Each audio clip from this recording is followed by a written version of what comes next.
All right. Hi, everyone. Welcome to episode 2 of the Unscripted podcast with your hosts, Mikey and Danny. Danny, Yeah.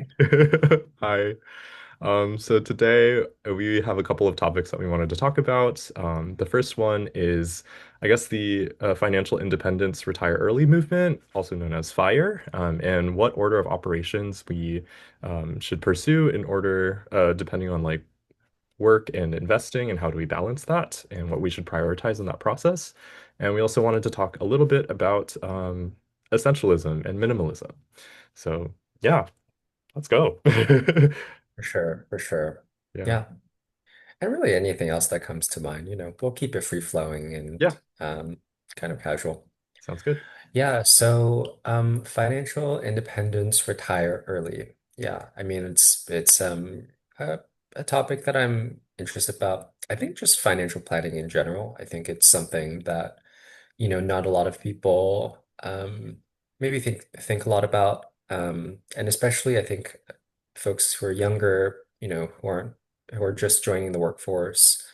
It's not something that they think too much about, but I think it's so important. Planning should, really start very, very early because the power of compounding can really change your financial situation over years and decades of your life. And there's a lot of really interesting investment tools that I think everyone should be aware of when going into the workforce. There's namely the tax deferred investment accounts. So things like a 401k or 403b for, certain types of employees, Mhm. um, investment retirement accounts. So traditional IRAs and Roth IRAs, and then you have your health savings account, Mhm. HSAs.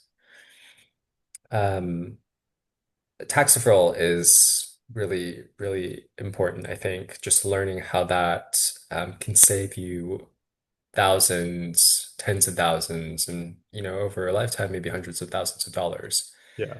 in unpaid taxes. I think that's really, really key to kind of think through and consider as you're working and you're putting money away for retirement. Mhm. So, yeah, I Yeah. guess before we kind of dive into those things, what are your thoughts, Mikey? What do you think about like these tools and how to kind of navigate this?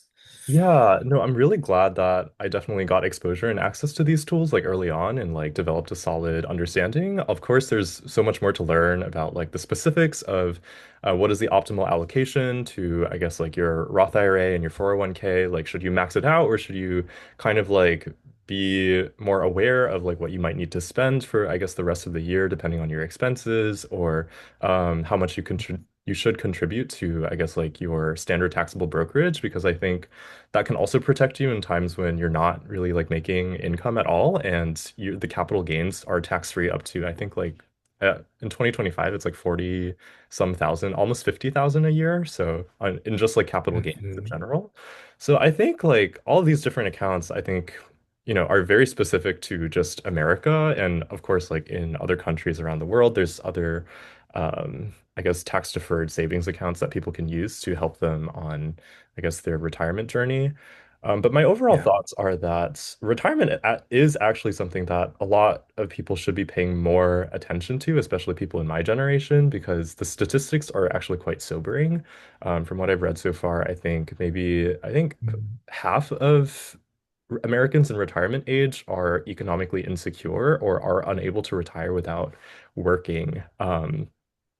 Mhm. And it's kind of sobering when you take a look at the numbers and see how that kind of could be prevented if people had thought about it sooner.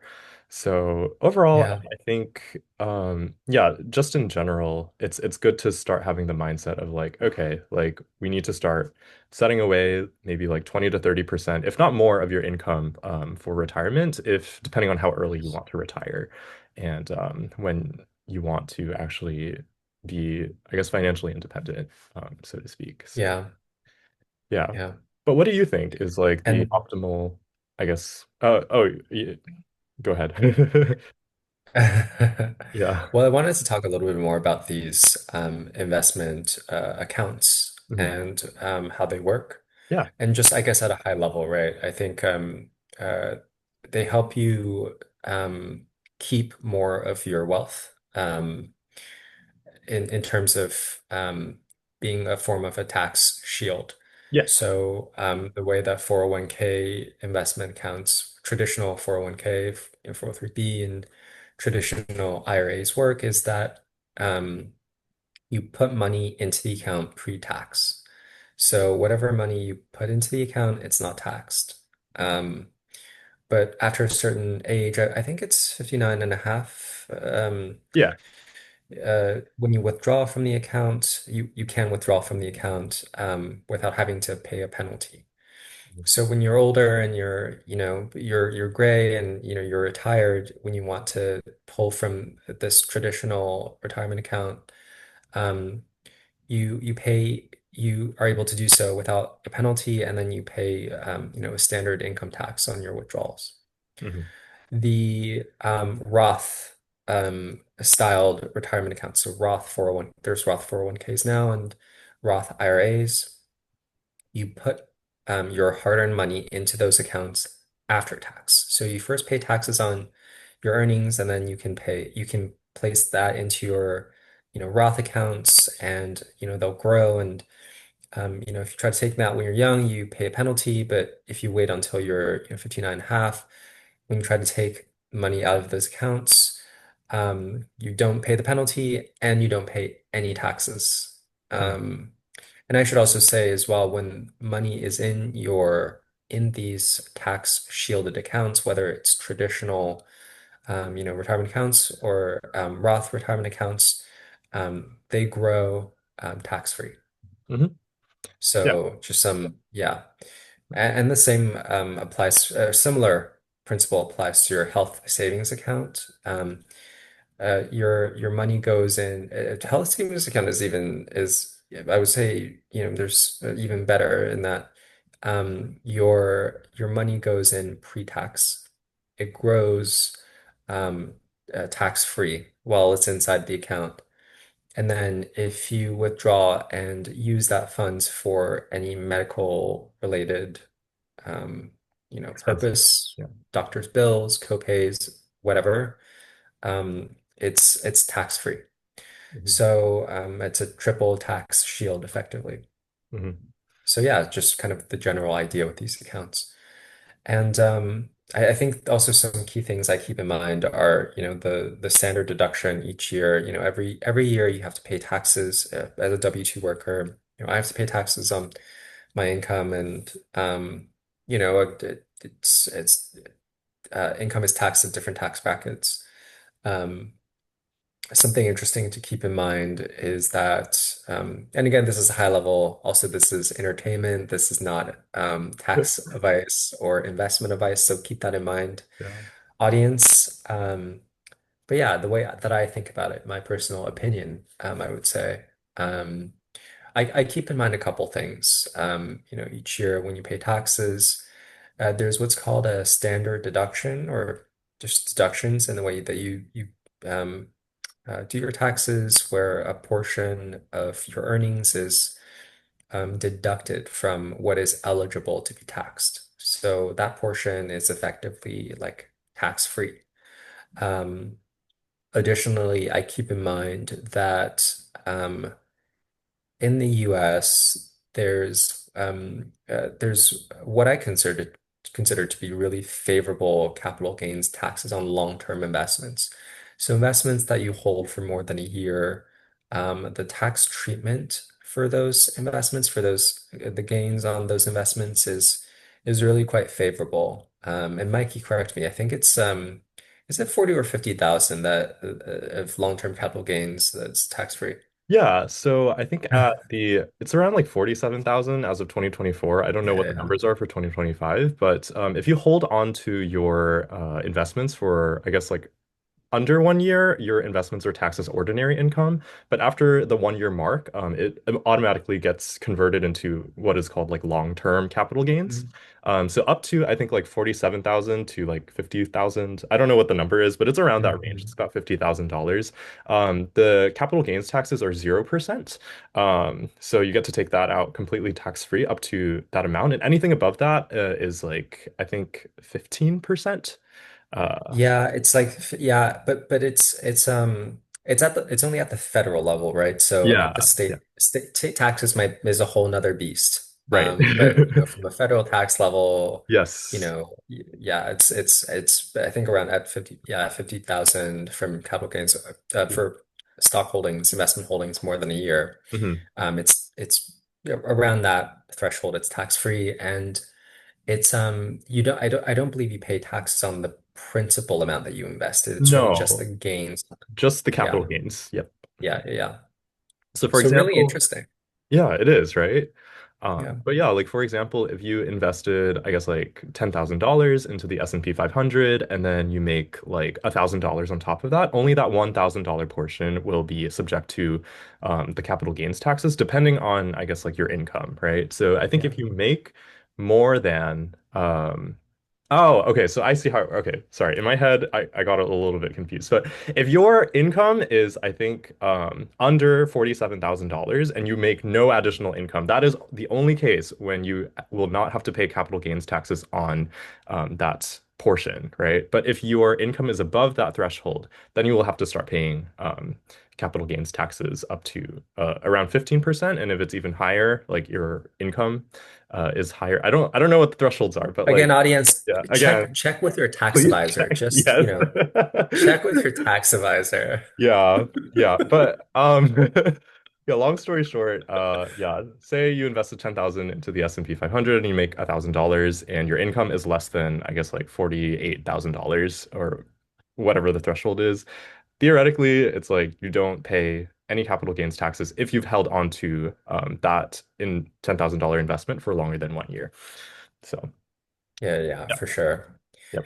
And like I really like the idea too of the idea that well yeah so I think it's there's an AGI factor, adjusted gross income factor. Hmm. um so say your income is okay, so say you make 15,000 a year. I think the standard deduction for, again, at the federal level for single individuals, so not married, just single filers, guys like ourselves, who are just, working, not married, is around, I think it's around 15,000. Somewhere, something I like think that. let's just say, yeah, 15,000. So if you make 15,000 a year, like, you don't pay federal taxes on that. That's pretty nice. Um, and yeah, so that income tax applicability applies to things like, interest. So if you have a lot of bonds and you make, 15,000, or certificates of deposit or whatever, you make 15,000 in interest off of that each year. And that's all you're getting, that's all you're making. That's tax free at the federal level. Yeah. And that's pretty cool. Hmm. Yeah. And then if you make, okay, so and then 15,000, from between 15 to 50,000, if you make another 35,000 from, selling your long-term investments, and just the gains. So, just the gains, because you don't pay taxes on the principal amount invested. So, if you sell your stocks, you make 35,000, like approximately, let's just call it, for simplicity's sakes, 50,000 is the threshold. Again, speak with your tax advisor, the exact threshold. Um, yeah, you wouldn't pay taxes on your stock capital gains. So, 15,000 in income, not taxed at the federal level, Hmm. 35 in from your gains from selling stock, tax free at the federal level. I mean, Yeah. that's great. Like, what an amazing, tool to take advantage of. Hmm. If you have the means and if you have the ability to make money that way. For I think sure. for a lot of Americans too, I mean, that kind of money is, it's enough for many across this country, like more than enough, I would say, to, last and live on each year. Hmm. And so I guess one way to think about it is, how do you set up your investments? How do you set up your passive income sources to, be able to pay you this kind of income consistently year over year, for as long as you can possibly, sustain it, um, and effectively allow you the freedom of maybe not having to rely on work. And, some people might want to work, others, may not want to, but I think having the option to have income, passive income that you can take advantage of in this way and not have to work is a really amazing thing. Hmm. For sure.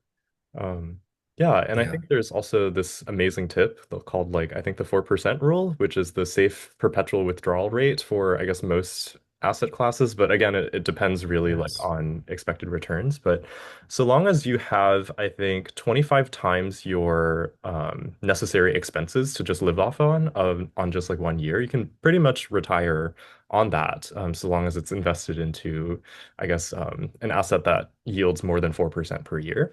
Um, yeah, so typically the S&P 500, I think inflation adjusted, it's about between like 5 to 7% on average. But again, in Depending on the time frame. depending on the time frame and really like in the short term, there's a lot of fluctuation that you can experience. So definitely like Hmm. again, this is for educational purposes, but if you're planning to invest, whatever you, I guess, put into, for instance, like the stock market or any other asset class, just make sure that you intend to hold it there for longer than I think 10 years at the very minimum.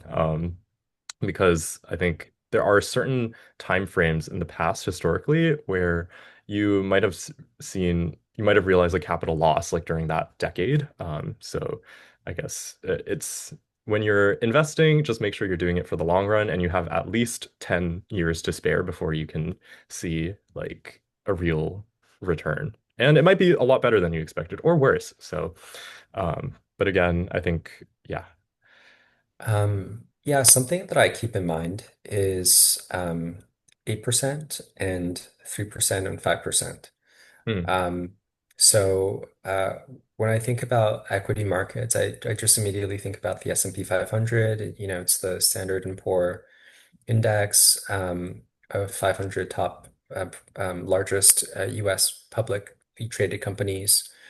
The S&P, I think, over the past 30 years has increased on average each year 8%. Hmm.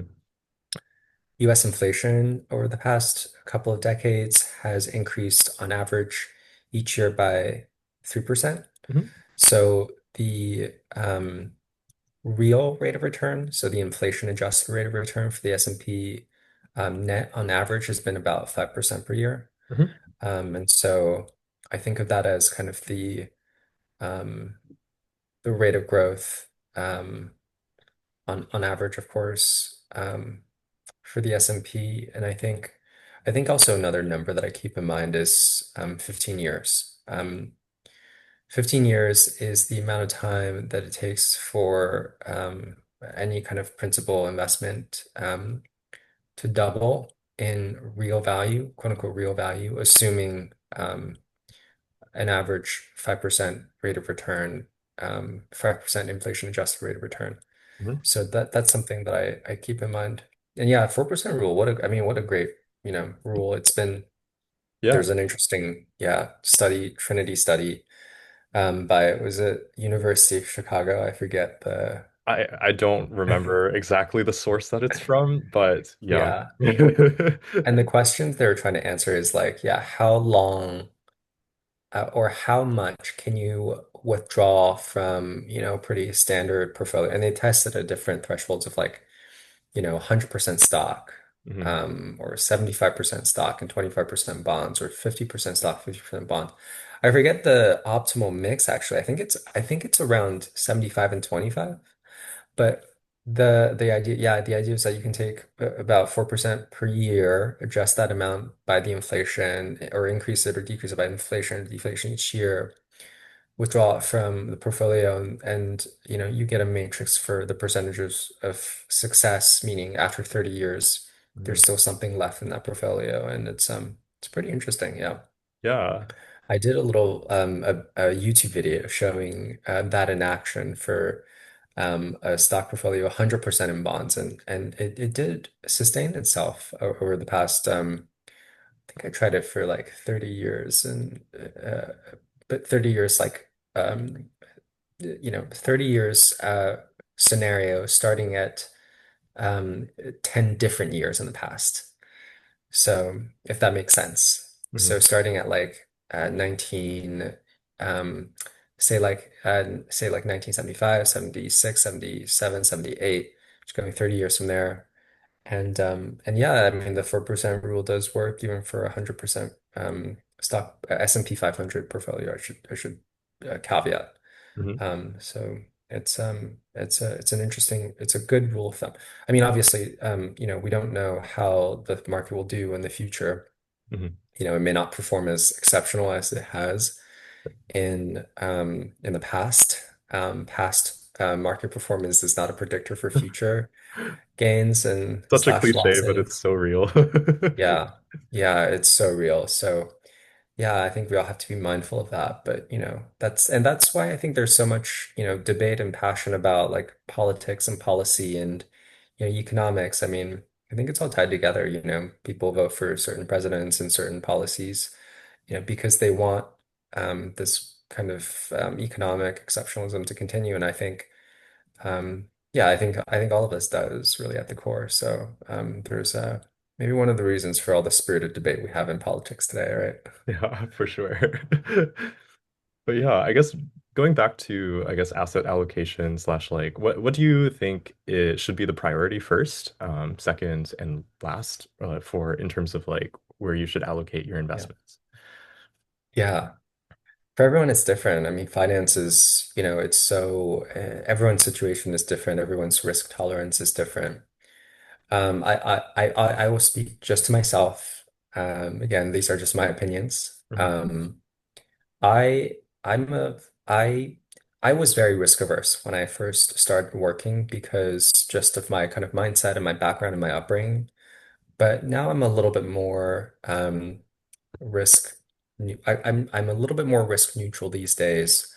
I personally have like a 95% at least in my brokerage. I mean, I have some CDs, but I would say my brokerage it's 95% equities portfolio. I'm just very I'm more risk neutral in the sense that I'm really chasing gains and I think yeah, I guess I think I'm optimistic about the future. I think there's so many avenues of growth, and I do want to take advantage of that. I think putting your money away in bonds is there's an opportunity cost, and I think having an income also when you're in your growth accumulation phase of your investing journey, if your wealth building journey, I think it does pay off to take a little bit more risk. Obviously, I do my research, I make sure I understand what I'm getting myself into, the potential for loss, and make sure that I'm comfortable with that possibility. But I would say I'm more risk neutral now than I was maybe in my early to mid 20s, which, is kind of strange. I think you want to be a little bit more risk neutral when you're younger than when you're in your 30s, but that's kind of where I am right now in my journey. What about you, Mikey? For sure. For me, I would say when I first started investing, which was maybe like, I don't know, like 2 to 3 years ago, I would say that I was very risk averse and most of my money like was caught up in the majority of money market funds, and I would slowly, very slowly start dollar cost averaging into like the Standard and Poor's 500 index.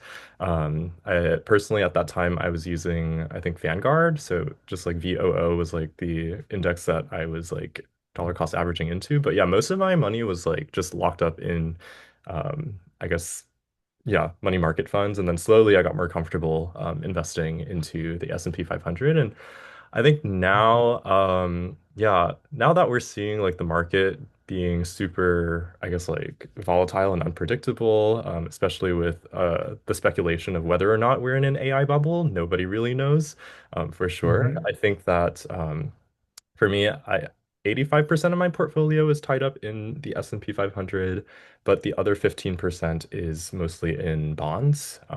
So I guess, yeah, I feel like when you're young, you can afford to take more risks, but I think for me, I'm a little bit more risk averse, so I have a larger allocation towards bonds. And Yeah. um, yeah, I think it's also good to have a little bit in gold and commodities, just a little bit. Alternatives. Yeah, Yes, alternative alternatives. investments, also like real estate investment trusts, although their performance has been wacky as of late. So, Yeah. Yeah. They but haven't really quite recovered from the '08 financial crisis, have they? I mean, I don't think it's they have. Yeah. yeah. And there's something going that's strange. It's interesting too because, we're in like this housing crisis. Like Yeah, housing is unaffordable for a lot of people. for sure. So yeah, it's interesting how that all interplays and maybe has an impact on real estate investment trust. Yeah, alternatives are interesting. I have a Yeah. little bit in gold, but I Mhm. haven't really you know, focused too much on that category, I guess. Just For sure. yeah, yeah, that's something to consider for sure for Mhm. myself. Yeah. Did you read about like Ray?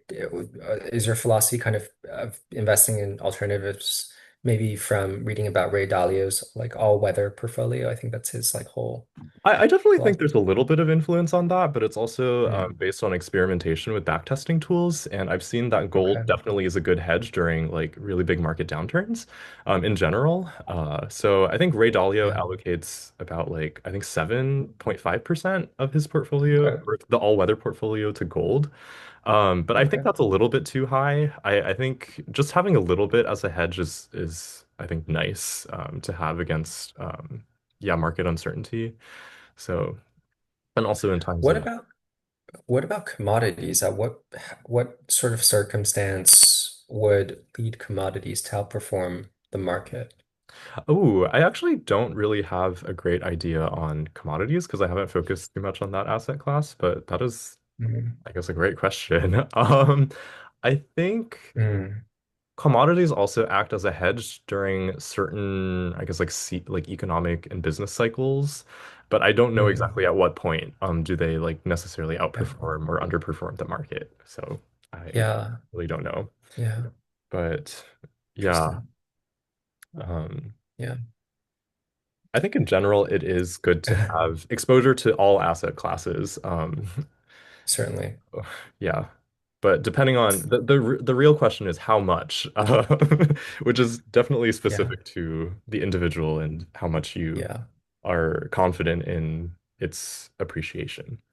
So, Yeah. I mean, that's an interesting thought to take away from, I think, this conversation is like maybe I need to do a little more research on commodities, and alternatives. I mean, I just don't have a super, really any. I mean, I have a couple thousand, but, like one or two yeah. in gold. But yeah, I don't, I really haven't focused too much on alternatives in my portfolio just yet. Yeah. Um, okay, what are your thoughts on the alternative? People are saying cryptocurrencies are Hmm. also an alternative asset. And now, Hmm. I don't mean like meme coins or things like that, or very like esoteric uh Hmm. those kinds of cryptos. What are your thoughts on, the big ones like Bitcoin, Ethereum, Yeah. Solana? Yeah. Yeah, Um, those.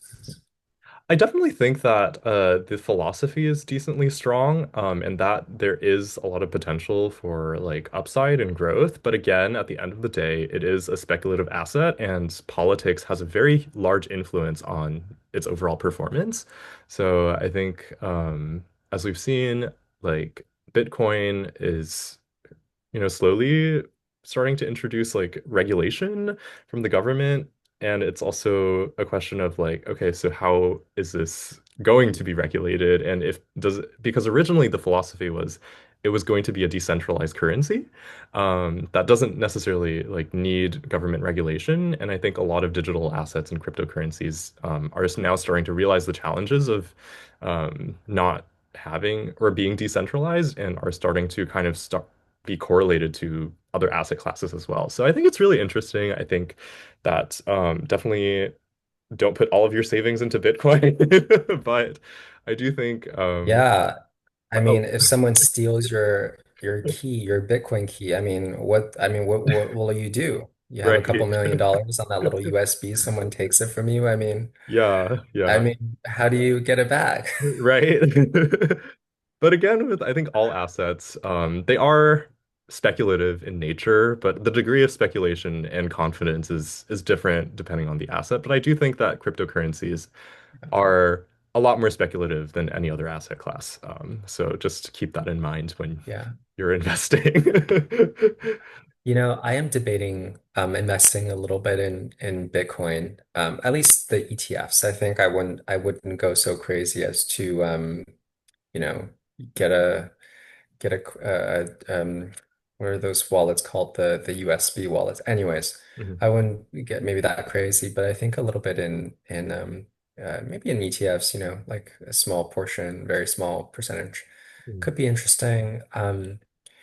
I've been reading some articles recently about the prevalence of these crypto assets and Mhm. also of like USD coin, stable coins Yeah. in countries where maybe the financial system is not as stable or as robust. So think countries like Venezuela or other developing countries where their currencies are subject to hyperinflation, and so you might be doing well one day and then everything is just broken and not a financial system that is just broken and not working the next. And so I think having these currencies being in use in those environments offers a unique value proposition. And I think that, that's something to think about. So maybe a little bit, I think maybe my takeaway is to also do a little research on crypto ETFs and see For sure.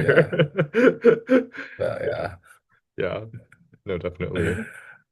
But yeah, I don't know. I think overall, this was, a really interesting deep dive into personal finance. We didn't end up talking about minimalism as we originally anticipated, but I guess we got Next next time. time, next time. But yeah, this is episode 2 of our Unscripted podcast. Episode 2. Thank you so much for listening, and I hope to see you next weekend. Thanks Um, for listening. Thanks for watching. Have a yeah, great week, everyone. yes, make sure to Like and like and subscribe. subscribe. Yes. Okay, take care. Bye, y'all.